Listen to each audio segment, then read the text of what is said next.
You ask Tiger to solve. This deals with linear equations with one unknown. The final result is x equals -6. Let's solve it step by step. Group all constants on the right side of the equation. Add 6 to both sides. Group like terms. Simplify the arithmetic.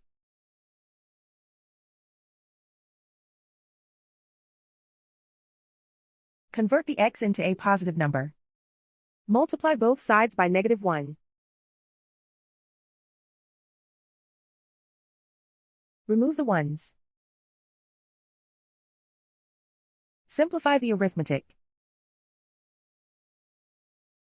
And so the final result is x equals -6.